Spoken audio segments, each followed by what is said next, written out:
Hi everyone. I got a question on YouTube last night involving the Hopper Freight excavator. I'm going to answer it. Okay. Now the question on YouTube last night was from a viewer called Fleabard. Yeah. His comment has, "Hello, I have modified the DR 9-inch bucket this way for my Hopper Freight backhoe, and when I went to put it on, it looks like it is very close to the end of the beam at the end that holds the bucket on, and may scrape it when the bucket is caught up. I was wondering if you have installed and used the bucket and have had any clearance issues." And he also asked, "Do you have a video of the 9-inch bucket in use? Thanks."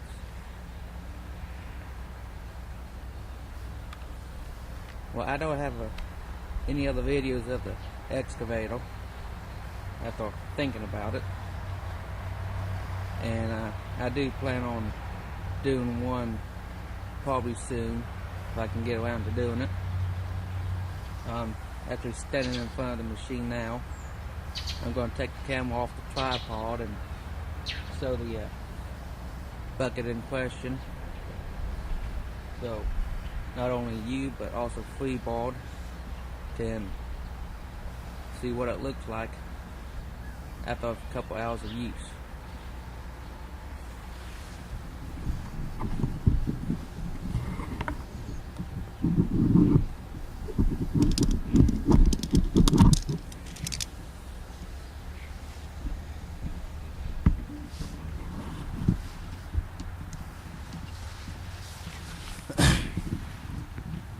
Now here's the bucket, and there's the excavator itself. As obvious, this is the side that got cut off and put back on with the wider spacing. Now this here is where the end of the beam has a hit, but it's pretty much just scraping off the paint. So that ain't no big deal. Now, one problem I have came across, for me at least, you see I have a wire in there. Problem is, these locking pins I used doesn't fit over this, so I'm going to have to get some bigger ones.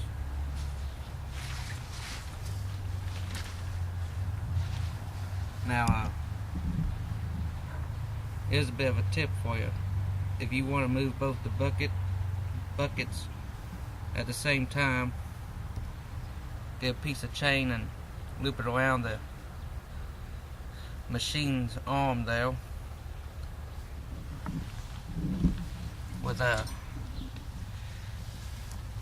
where's it at?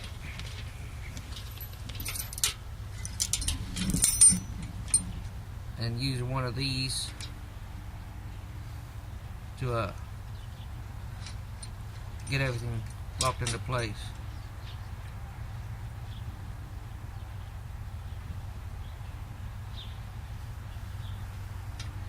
Doesn't want to focus.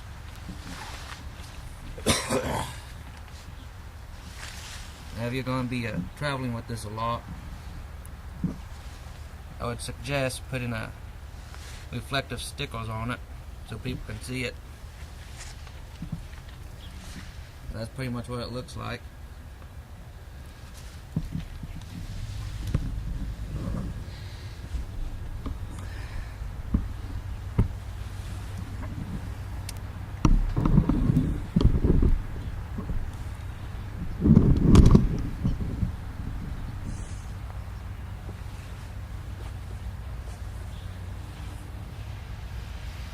Now, another problem I came across when moving this is the ball hitch is too small for us. It was a 1 7/8 coupler, if I remember correctly, so I had to go put a 2-inch coupler on it. And there's some problems with that too.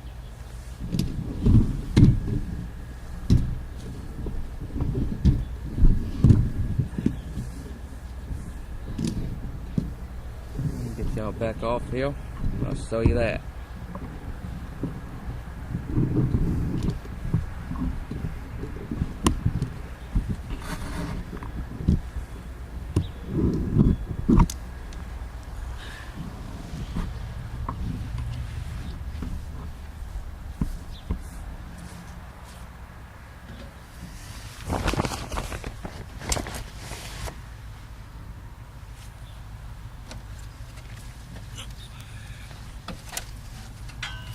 Okay. Now as you can see here, this is not the original coupler. I got the skinniest one I could find, and it's just a little too wide. And if you look, there's one of the original bolt holes. Focus. There we go. Oh. And this bolt here on top holds the chain on, but it's also supposed to go through that hole. The only place I could line up, get a bolt through, is here in front. So as you can tell, that's a problem. So what's going to end up happening is I'll probably come in here and weld this all up, because I ain't planning on change this out. After all, we don't have any 1 7/8 ball hitches around here anywhere.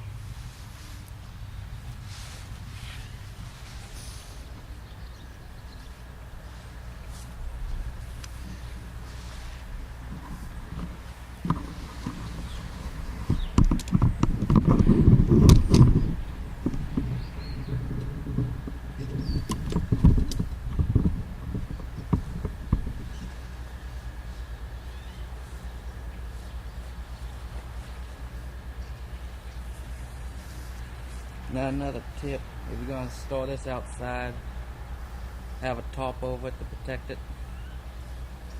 And if you can, get a piece of large hose and put over the tops of the handle on the throttle body.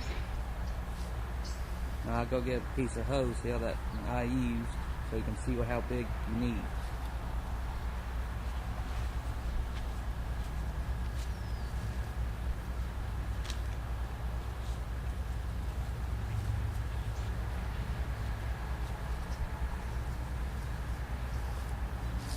About this size, seems to do pretty good. If I remember correctly, this is an old engine coolant line. I went from the engine to the radiator. It used to be quite a bit longer. I took out the straight area because I needed a piece for the new log splitter I got. So I suggest doing the same thing on those handles, and it'll help protect the top a little bit better.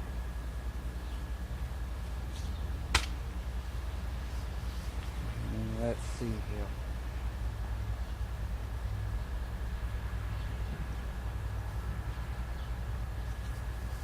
Oh yes. I don't know if I can show you this, because it's underneath the top.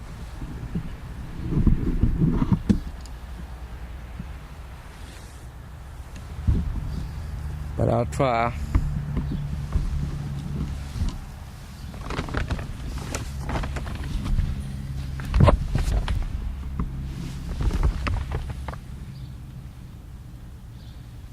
Now you see that? That's a throttle, a technometer, I think it's called. And of course that yellow thing's a key switch box when I put that on. Now that throttle handle is a bit tricky to install,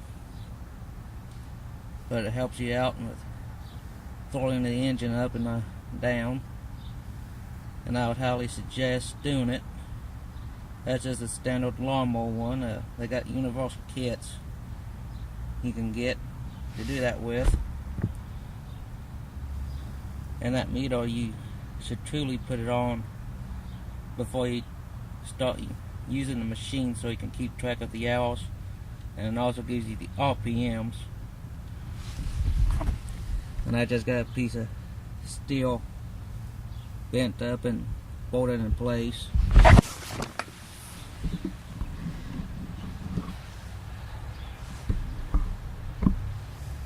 If you're wondering how to install that meter, the end of the cable goes around the spark plug wire that comes off the magneto, and that's it. Now you can get those pretty cheap off of eBay and Amazon, places like that. I'll put the spelling of it here, just so you know. Now I'm going to tell you, this machine is, compared to the bigger equipment like John Deere, Caterpillar, also Bobcat makes them, and many other companies, this machine is quite a bit slower. I should know because I operated a John Deere excavator one time. It was a mini. If I'm correct, it was like a 26G or 25G or something like that. If I can find the photograph, I'll put it up here.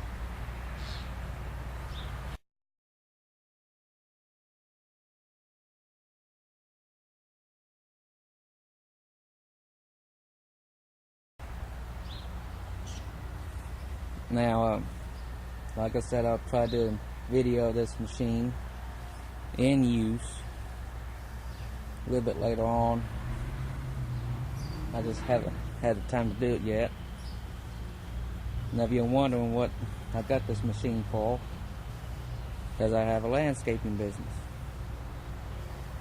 and I have to be careful on showing this machine because I have my phone number all over it. And obviously I don't want a bunch of people calling me. I get spammed all the time anyways.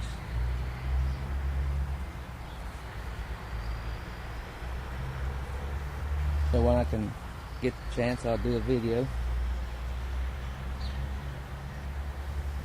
And also, if you notice, I had everything chained together.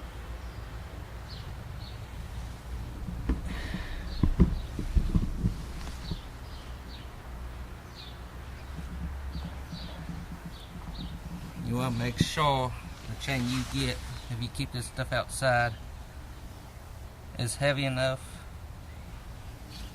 to be almost impossible to cut, but small enough to fit through that hole. Now, I don't know what size of chain this is, but I say that's probably about 1 inch across.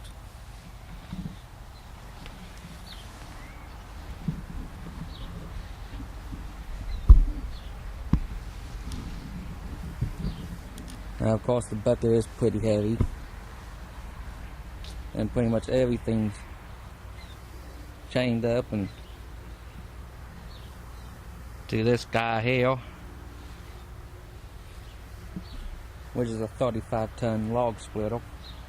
I've been thinking about doing a video about it. I hope this helps y'all out. And Freeboard, thanks for leaving a question.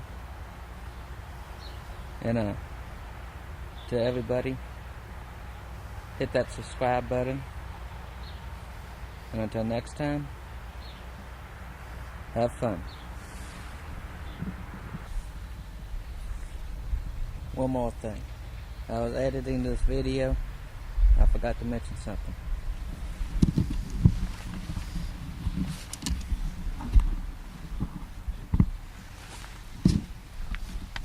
Now when you coil this bucket up on the machine, move the bucket from here to like this. That bucket, the top of this bucket, will sit about in here. So it's not like you're losing anything on the coil when this bucket hits this piece. Now if that's a problem for you, one thing you could probably do is come in here and kind of trim this off some. I won't take it back a whole bunch for structural integrity, but that's something you can do.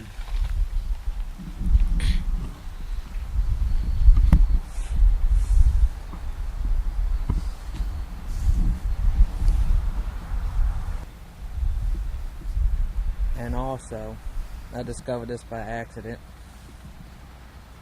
a few months ago when I was using this last.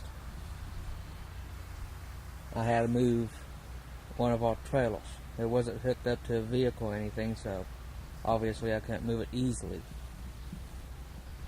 What I ended up doing is parking this excavator at about 90 degrees to the hitch of that trailer. And I took that chain, had it looped around the beam like it is now, and I hooked on to the hitch on the trailer. And that trailer is a standard 12-foot bed, flatbed trailer, nothing special. And I was able to pick it up enough and move it around to wherever I wanted, just as long as it's within the limits of the excavator itself. So that's one tip for you if you need to move a trailer that's in your way. Now, I hope you enjoyed the video, and like I said before, until next time, have fun.